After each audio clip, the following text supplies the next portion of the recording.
하나님께서 오늘 우리에게 주시는 말씀은 이사야 56장 1절로 8절까지의 말씀입니다. 이사야 56장 1절로 8절까지의 말씀을 제가 받들어 읽겠습니다.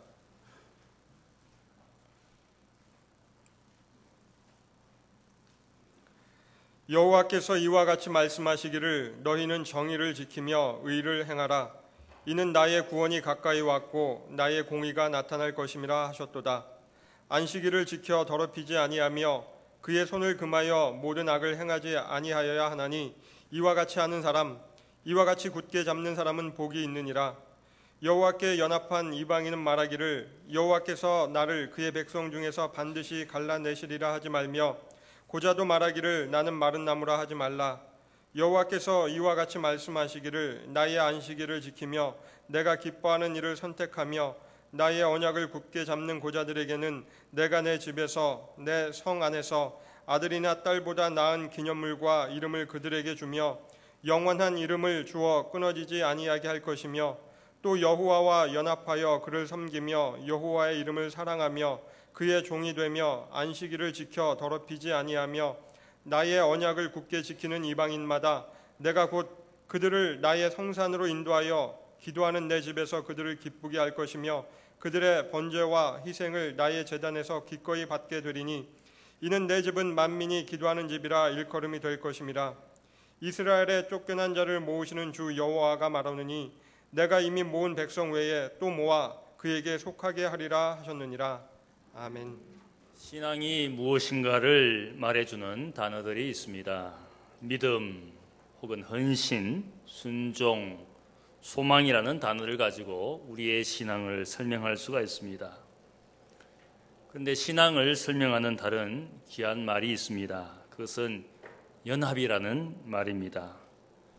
성경에서 연합이라는 말이 처음 나오는 곳이 있습니다. 하나님께서 남자와 여자를 창조하시고 한 몸 되게 하시는 부부의 연합을 명령하셨습니다.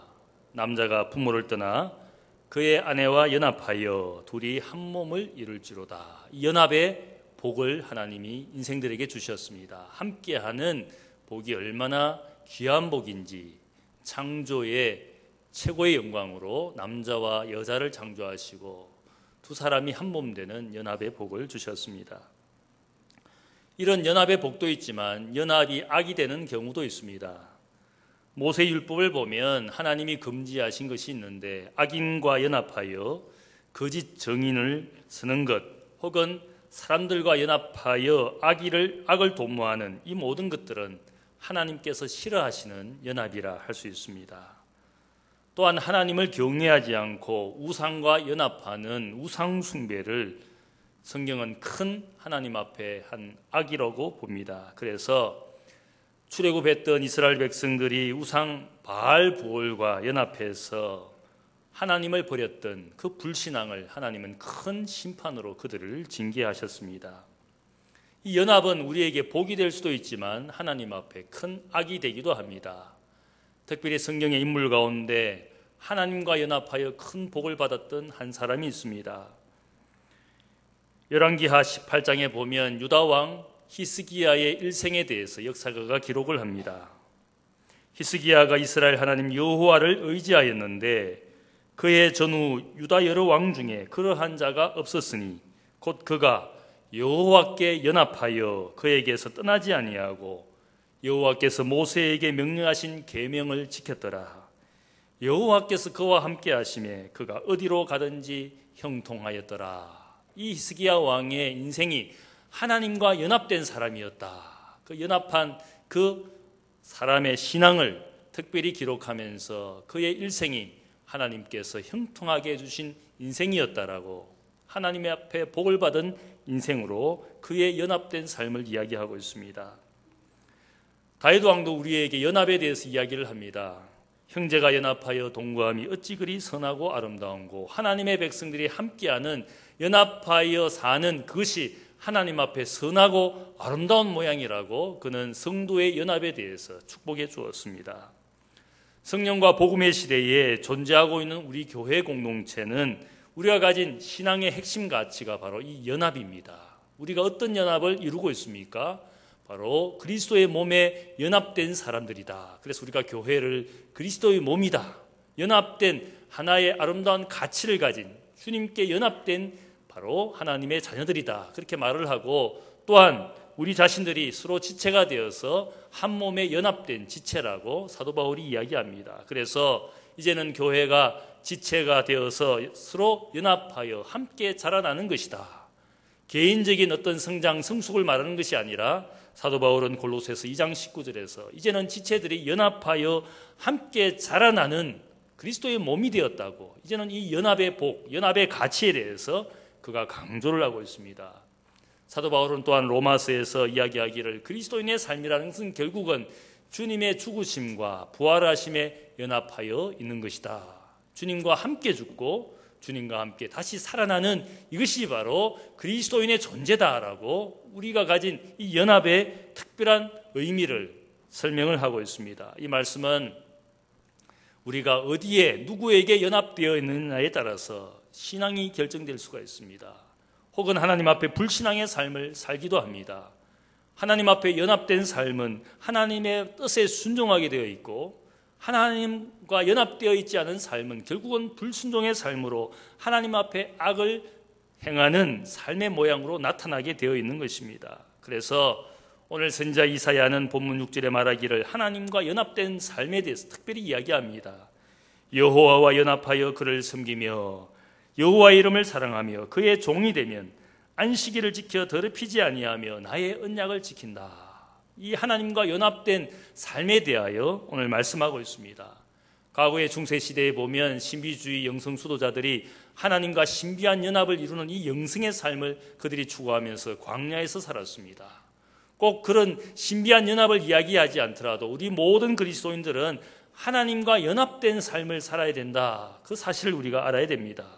하나님과 연합된다라는 것이 무슨 의미를 가지고 있는지, 하나님의 본질적인 어떤 속성과 우리가 연합되어야 하는지를 오늘 말씀을 통하여 나누기를 원합니다. 무엇이 하나님과 연합된 삶입니까? 첫 번째는 하나님의 법과 연합된 삶을 살아야 됩니다. 1절 말씀을 보니까 하나님께서 말씀하시기를 너희는 정의를 지키며 의를 행하라.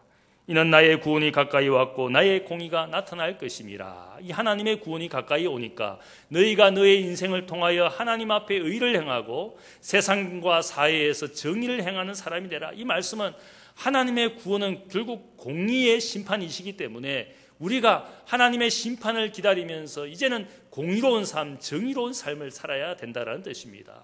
그냥 구원이 이루어지는 것이 아니라 가만히 앉아서 우리가 사는 것이 아니라 하나님 앞에 이 공의의 구원을 기다리면서 우리가 공의롭고도 정의로운 삶을 사는 하나님의 백성이 되어야 될 것을 말하고 있습니다.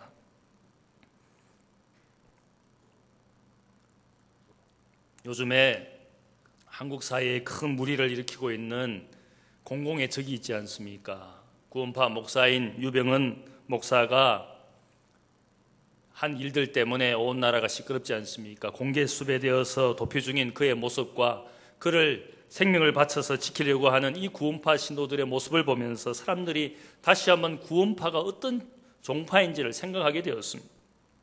많은 기독교 교파들에 의해서 이미 이단으로 전개되어진 이들의 구원론이 큰 사실은 문제가 되는 것을 우리가 알 수 있습니다. 이들이 주장하는 것을 한마디로 요약을 하면 믿음이면 다 되는 것이고 용납되는 것이고 한 번 구원은 영원한 구원이니까 구원파 집단에 들어오면 구원파 교리를 믿기만 하면 우리가 무슨 짓을 하든지 무슨 일을 하든지 다 용납되는 것처럼 그들은 그들의 구원을 그렇게 생각을 합니다. 이들의 주장하는 것이 과거의 초대교회 시대에 득세하였던 영지주의자들의 구원론과 비슷합니다. 믿음과 구원의 지식이 있기만 하면 어떤 행위를 하든지 어떤 죄를 짓든지 상관이 없다. 그들의 영혼은 이제 더 이상 더럽혀지지 않고 그들은 결국 구원받기로 예정된 사람들이다. 그렇게 생각을 하면서 마음대로 살았습니다. 어떤 죄의 모양도 합리화시키면서 무슨 짓을 하든지 그 모든 것들이 다 용납되고 우리는 결국 구원받는 사람들이다. 그들이 그렇게 주장을 한 것처럼 오늘 구원파 사람들도 아마 그런 생각을 가지고 그들의 구원론을 주장합니다. 이런 운명적인 구원론이라는 것은 어쩌면 아마 그분들은 그런 생각을 하게 되는 것 같습니다. 우리 주님의 십자가의 사건을 통하여 주님께서 흘리신 그 피로 말미암아 우리의 모든 죄가 용서 안 받았으니까, 속죄 안 받았으니까, 히브리서 말씀에 보면은 주님의 그 속죄의 제사는 once for all이다. 단번에 우리의 모든 죄를 용서해 주신 것이다. 지금의 죄뿐만 아니라 과거의 죄뿐만 아니라 우리가 미래에 지을 모든 죄까지 다 용서해 주신 것이니까 우리는 이제 지금 무슨 짓을 해도 괜찮다. 이미 모든 죄를 용서 안 받았으니까. 아마 그런 생각 때문에 그들은 이제는 무슨 짓을 해도 괜찮다. 어떤 삶의 열매가 없더라도 그들은 가진 지식과 믿음 때문에 구원받기로 되어 있는 운명적인 존재이니까 괜찮다. 아마 그런 구원론을 가지고 주장을 하고 있을 겁니다. 그러나 이러한 이단적인 가르침에 대해서 요한 1서를 보면 사도 요한이 경고하고 있습니다.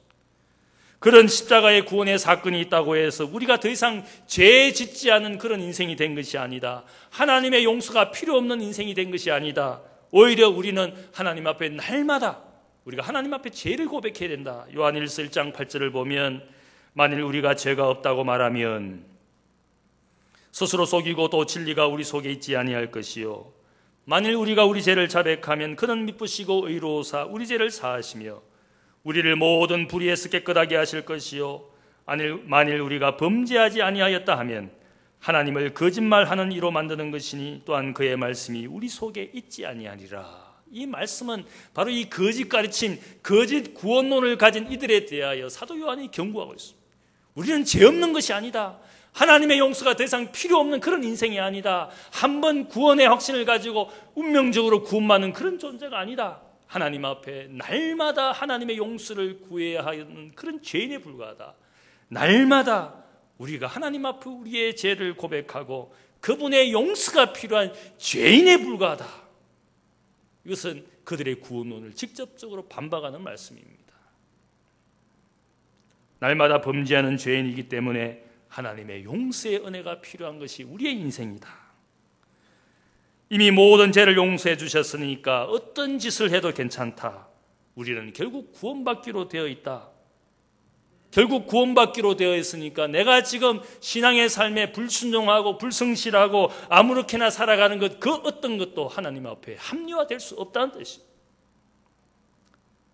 이것이 구원파나 영지주의 이단들이 가진 위험과 오류입니다. 어쩌면 우리 가운데도 이런 구원파적인 생각이 있는지 모르겠습니다.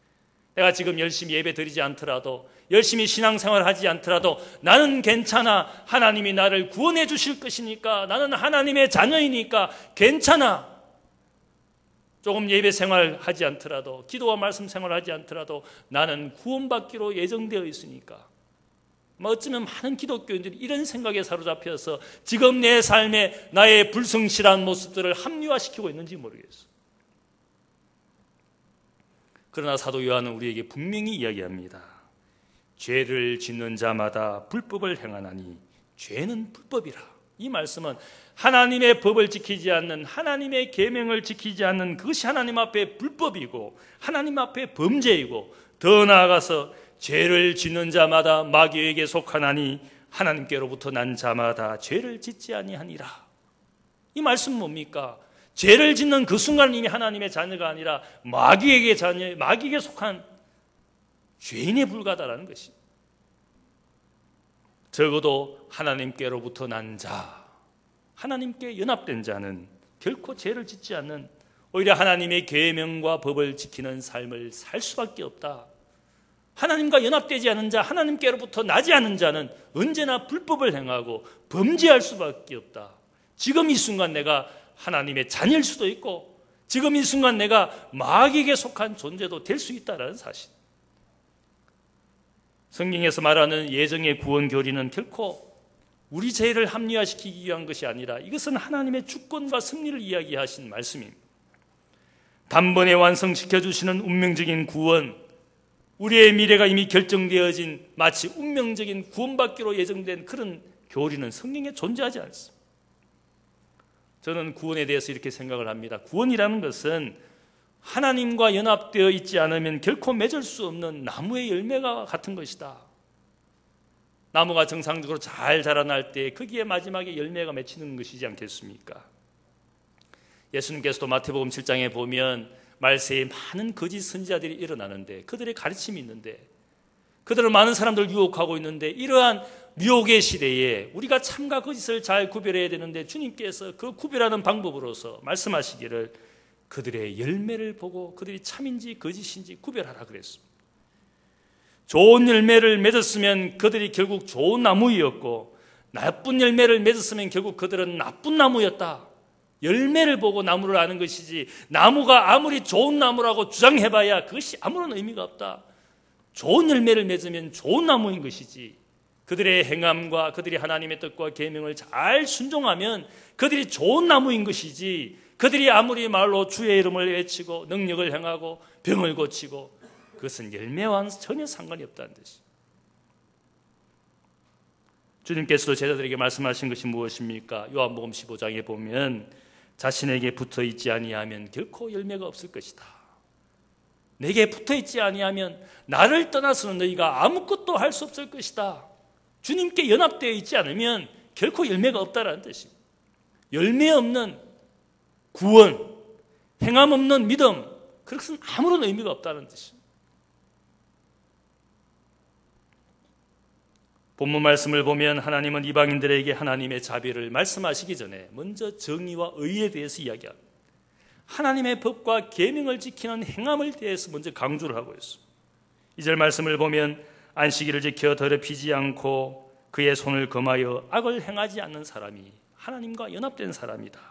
구체적으로 하나님과 연합된 삶이라는 것은 하나님의 법과 계명을 지키는 삶을 말하지 하나님과 연합되어 있다라고 아무리 주장해봐야 법과 계명을 지키지 아니하면 결코 하나님께 연합된 사람이 아니란 뜻이에요. 유대인들은 안식일을 지키는 것을 그들이 율법을 지키는 대표적인 규례라고 생각을 하고 생명을 걸고 안식일을 지켰습니다. 그러다가 보니까 심지어는 병든 자, 고통당하는 자들을 외면하면서부터 위선과 외식의 껍데기만 가지고 안식일을 지켰습니다. 그들의 모습에 대해 주님께서 질타를 하시면서 안식일에 생명을 구하는 것이 얼마나 중요한 것인가, 안식일에 선을 행하는 것이 얼마나 중요한 것인가, 일을 하지 않는 것이 중요한 것이 아니라 하나님의 날에 생명을 구하고 선을 행하는 것이 더 중요하다. 왜냐하면 법과 계명의 정신은 의와 인과 신이라 정의와 긍휼과 믿음이 없는 그런 법을 지키는 모양은 아무런 의미가 없다고 말하고 있습니다. 지금 전 세계적으로 보면 기독교 인구가 점점 더 감소하고 있지 않습니까? 반면에 이슬람 세력은 중동권을 넘어서서 유럽과 아시아로 점점 더 확장되고 있습니다. 물론 이들의 포교의 힘이라기보다는 이슬람 인구가 유럽으로 유입이 되고 인구들이 점점 더 늘어나고 있습니다. 무슬림들은 아이들을 마음껏 낳고 있습니다. 기독교인들은 아이를 낳는 것을 꺼려하고 있습니다. 그러다 보니까 유럽에 점점 더 무슬림 인구가 늘어나고 있습니다. 그래서 무슬림들이 공공연하게 말하기를 이제는 유럽에서 십자군 전쟁에서 이제는 우리 무슬림들이 드디어 이기고 있다. 그렇게 스스로 공공연하게 말하고 있습니다.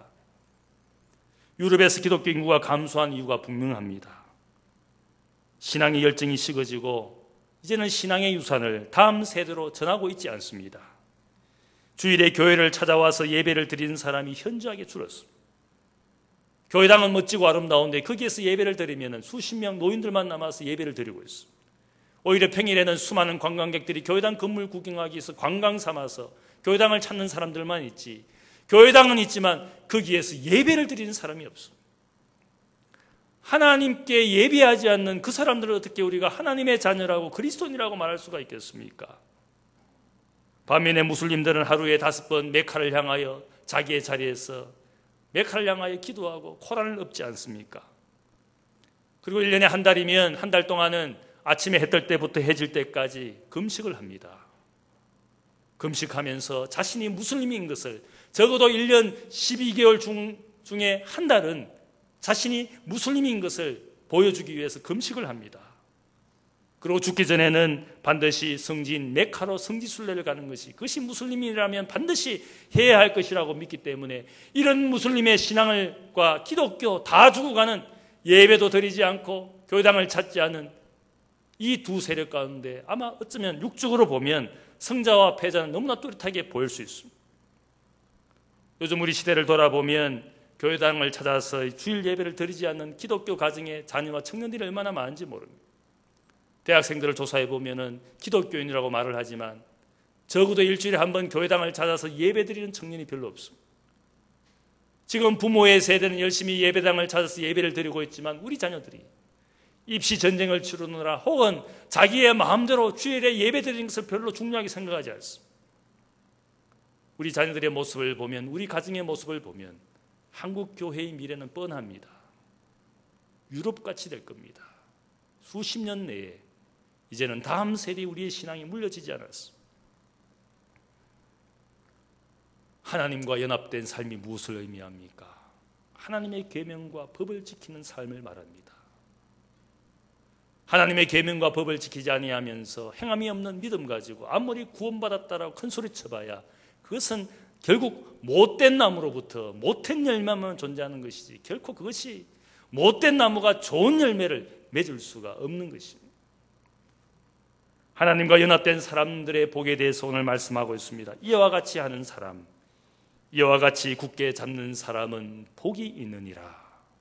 하나님의 법을 지키고 하나님 앞에 의로운 삶을 살고 하나님 앞에 행함을 가지고 열매를 만들어내지 못하면 결코 우리의 인생에 복이 없을 것이라고 분명하게 말씀하고 있습니다. 두 번째로 무엇이 하나님과 연합된 삶입니까? 바로 하나님의 자비하심과 연합된 삶을 이야기합니다. 3절 말씀부터 말씀을 보면 거기에 하나님의 긍휼과 자비하심을 입은 두 부류의 사람이 나옵니다. 이방인들과 고자. 이 사람들은 이스라엘 백성들의 눈으로 볼 때는 결코 하나님의 사람이라고 말할 수가 없는 사람들이었습니다. 사도 바울의 말을 빌면 결코 소망도 약속도 없는 사람들이었습니다.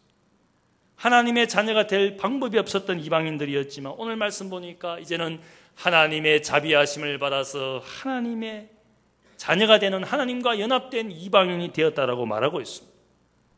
고대 사회의 고자나 내시는 결코 사회에서 인정받지 못했던 사람들이었습니다.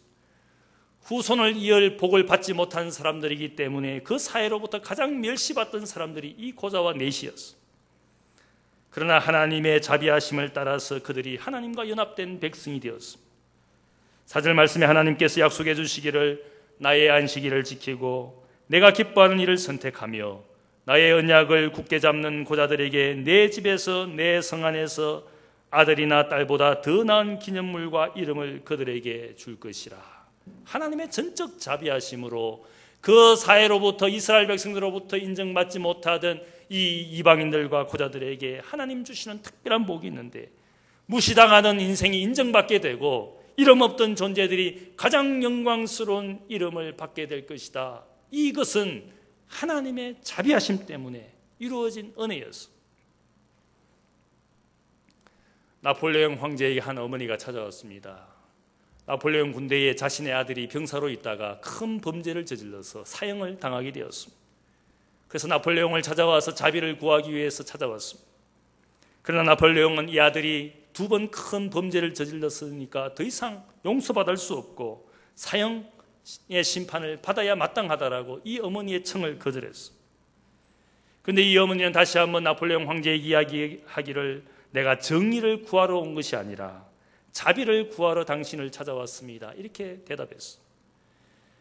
하지만 나폴레옹 황제는 당신 아들은 더 이상 자비를 받을 자격이 없습니다. 다시 한번 어머니의 요청을 거절했습니다.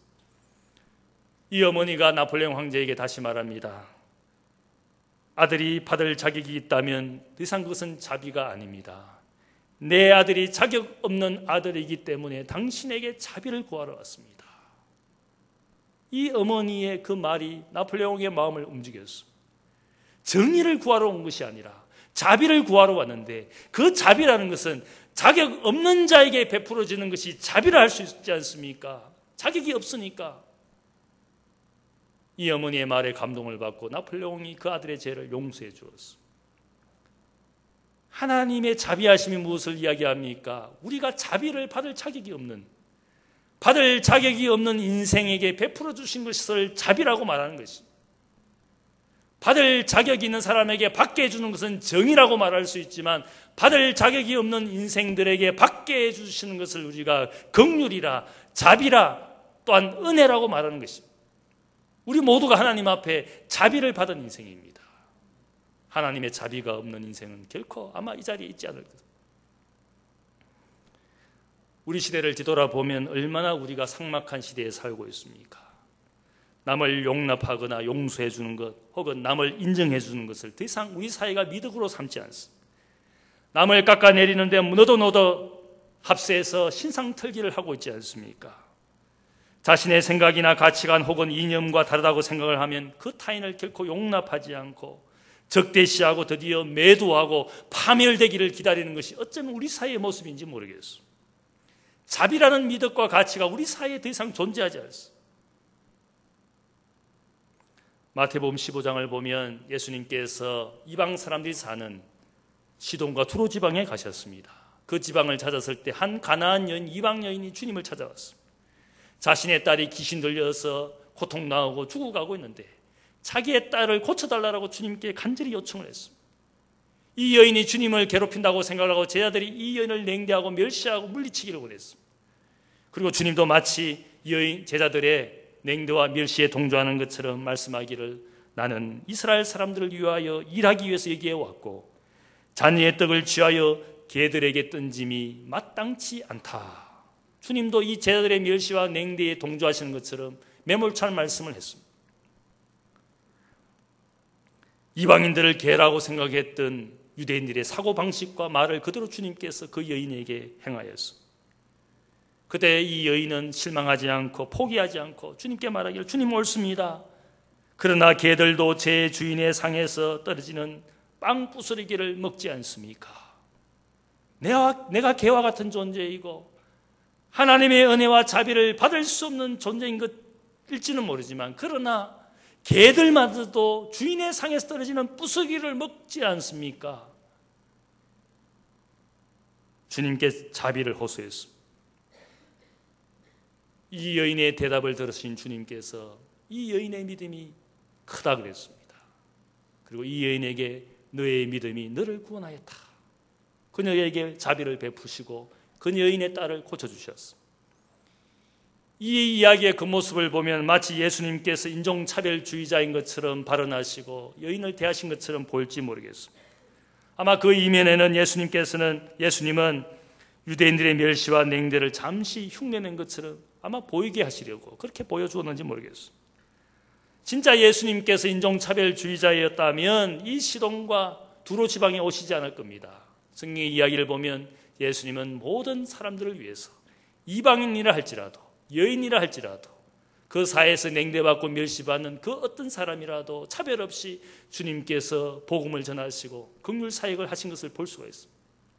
이 이야기에는 하나의 교훈을 이야기하시는 겁니다. 인종과 지역과 계층을 초월해서 우리 하나님이, 우리 주님이 얼마나 자비로우신 하나님이신지, 그러나 인간은 얼마나 사람들을 냉대하고 차별하는 자비 없는 인생인지를 이야기하고 있습니다.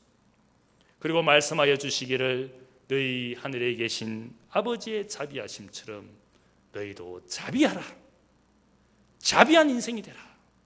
너희가 하나님의 자비하심을 받아 용서받은 죄인이니까 너희도 이제는 하나님의 자비하심처럼 자비를 베풀고 사는 자녀가 되라. 우리가 하나님의 자녀로서 산다는 것이 무엇을 의미합니까? 하나님과 연합된 인생이라는 것이 무엇입니까? 바로 하나님의 자비하심을 받은 용서받은 죄인이니까 우리도 이제는 자비를 베푸는 인생이 되라. 자비에 대해서 얼마나 많은 성인들이 이야기합니까? 스가보니도 우리에게 자비에 대해서 이야기하지 않습니까?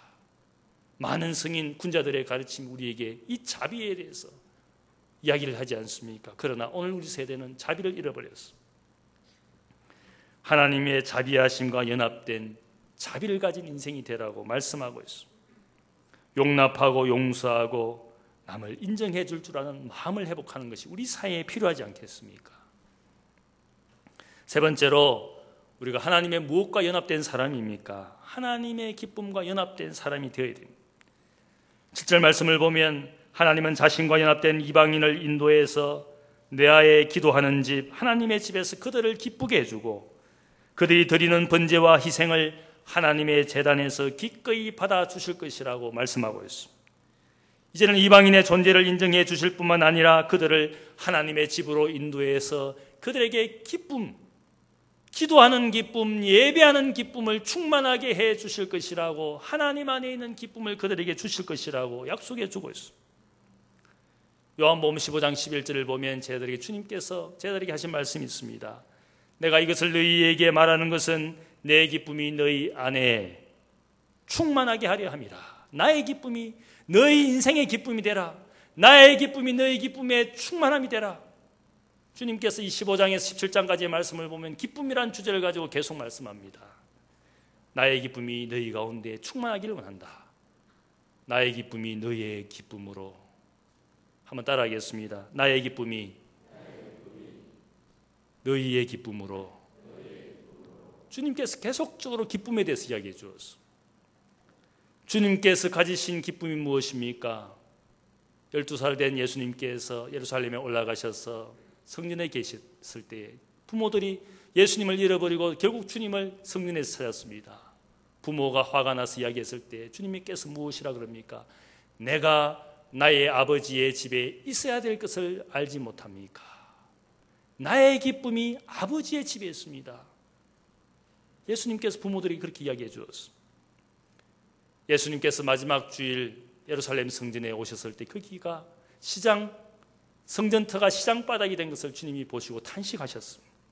내 아버지의 집으로 강도의 집을 만들었다. 그 말씀의 이면에는 사람들이 성전 마당에 와서 성전세를 내기 위해서 동전을 바꾸고 성전에 재물을 바치지 않고 자신이 가지고 온 돈을 가지고 아무 짐승이나 흠이나 점이 있는 짐승을 사서 눈가림만 제사를 지내는 것처럼 그렇게 재물을 사는 것을 짐승을 사는 것을 보고 주님께서 탄식하셨어요.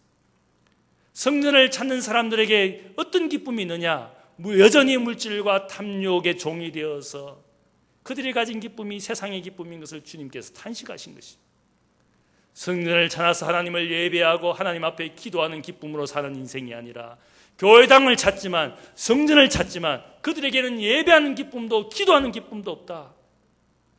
그들은 강도와 도적 같은 인생으로 하나님의 것을 도적질하는 마음, 이웃의 것을 빼앗아가는 강도와 같은 그 모든 것들이 물질과 탐욕의 기쁨으로 사는 인생인 것을 주님께서 탄식해 주었습니다.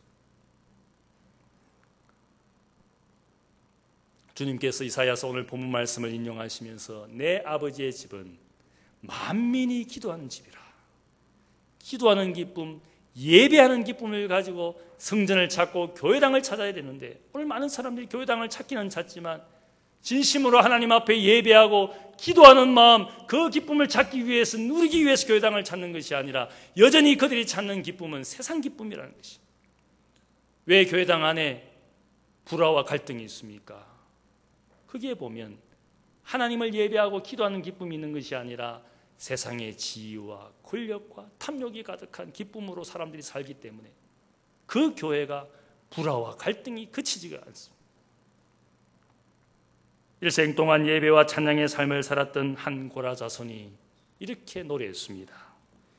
주의 궁중에서의 한날이 다른 곳에서의 첫날보다 나은즉 악인의 장막에 사는 것보다 내 하나님 성전 문지기로 사는 것이 좋습니다. 세상에서 성공해서 수십 년 사는 것보다 하나님의 집에서 예배하고 찬양하고 기도하는 기쁨이 내 인생에 더 즐겁습니다. 세상에 아무리 좋은 날을 많이 가지고 산다 할지라도 그 어떤 것보다 하나님의 집에서 하나님의 문지기가 되는 성전의 문지기로 사는 이 순간이 더 기쁘고 즐겁습니다. 세상 일을 하는 것이 즐겁습니까? 주님의 일을 하는 것이 즐겁습니까? 주님의 일을 하면서도 억지로 하는 기쁨을 가지고 있다면 하지 않는 것이 좋습니다. 세상 물질과 세상 탐욕이 주는 기쁨을 가지고 산다면 아마 이 기쁨은 절대 누리지 못할 겁니다. 분명한 것은 하나님과 연합된 사람이라는 것은 하나님의 기쁨과 연합되어 있다는 것입니다. 주님의 기쁨이 내 기쁨이 되고 하나님이 우리의 인생을 통하여 주시고자 하시는 기쁨과 복을 아는 사람은 하나님과 연합된 기쁨을 누리게 되는 줄로 믿습니다. 어떤 기쁨을 가지고 살고 있습니까? 오늘 이 말씀을 통해서 하나님과 연합되어 있다는 것은 하나님의 계명과 법과 연합되어 있다는 뜻입니다. 하나님과 연합되어 있다는 것은 바로 하나님 주시는 하나님의 자비하심을 가지고 세상을 살도록 하신 그 자비하심에 우리가 연합되어 있다는 뜻입니다. 하나님과 연합되어 있다는 것은 하나님이 주시는 기쁨, 하나님께 연합된 기쁨을 가지고 산다는 뜻입니다. 우리의 인생에 어떤 삶을 살고 있습니까? 누구와 연합되어 있습니까? 무엇과 연합되어 있습니까? 하나님과 연합된 삶을 사시는 여러분들 되시기를 주님의 이름으로 축복합니다. 연합된 자의 복과 형통한 삶이 여러분의 가정과 일터에 넘치시기를 주님의 이름으로 축복합니다. 기도하겠습니다. 사랑의 아버지 하나님, 감사합니다. 우리는 이제 하나님께로부터 난 사람, 하나님과 연합된 삶을 사는 구원의 백성인 줄 믿습니다. 내가 지금 하나님 앞에 범죄하고 있다면, 불순종하고 있다면 나는 하나님으로부터 멀어진 인생임을 고백합니다. 하나님의 계명을 사랑하고 하나님 앞에 정의로운 삶을 살고 향함을 가진 믿음으로 사는 구원받은 자녀가 되기를 원합니다. 하나님과 붙어 있어서 우리의 인생의 미래에 구원의 열매를 맺는 인생 되기를 원합니다. 하나님 앞에 참된 기쁨, 참된 생명을 가지고 늘 붙어 있어서 주님으로 말미암아 인생이 풍요롭게 되며 복된 인생이 되기를 원합니다. 우리와 함께하여 주옵소서. 감사하며 예수님의 이름으로 기도하옵나이다. 아멘.